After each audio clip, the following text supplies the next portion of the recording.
Hey everybody, it's Max J. Miller, co-author with Robert Hollis of the upcoming How Is That Working?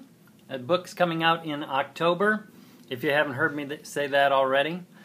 And Robert and I were just talking yesterday, and one of the subjects that came up was about the current political debate. Robert and I don't get involved in discussing politics per se, but one of the fascinating things to both of us is that so much of the conversation still is centering around this 1% versus 99% and 47% and whatever.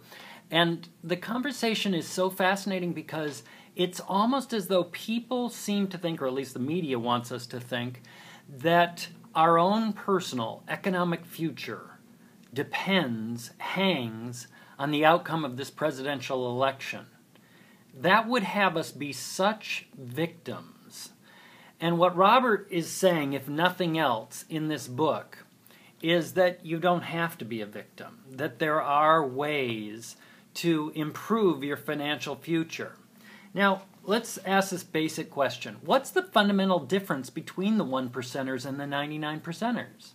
What's the basic difference between the real haves and the have-nots or the not-so-wells? And the basic difference, when you really look at it, when you analyze it, is that one group are workers and the other are owners. Now that may sound like a classist sort of statement.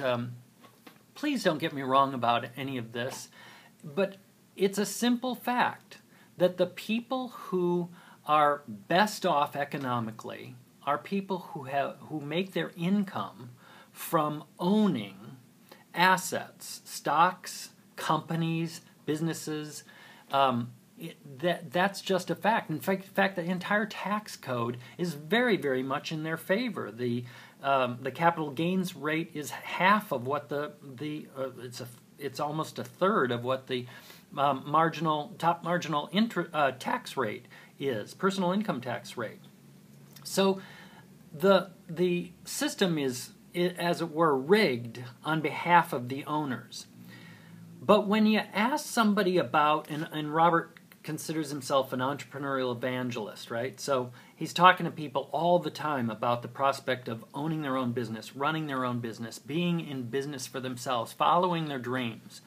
And so he's faced this conversation with people over and over and over again, and people have fundamentally the same objections. First of all, they've never known anything else. They've always been a worker. Their father, their mother were workers. So how do they know how to become an owner? Who's written the owner's manual? Where is it? Well, as you'll see when you read the book, there have been a few.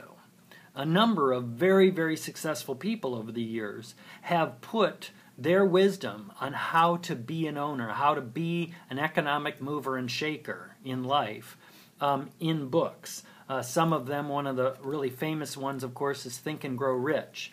This is a new copy because mine is completely in tatters. Another one that inspired that book is Wallace Wattles. The original one was The Science of Getting Rich, written in 1910, in which he lays out sort of a formula for affluence.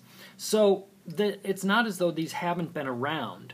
But when people consider being in a business for themselves, they find that there are fundamentally three objections. One is, ironically, I don't have enough time. I mean, basically what they're saying is, I don't have time to create my future. It's a statement of profound resignation.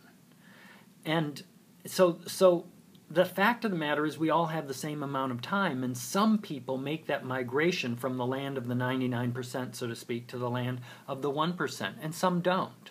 So time is not really an issue, but it seems to be. And the second big one is it takes money to make money, and I just don't have the capital to start a business.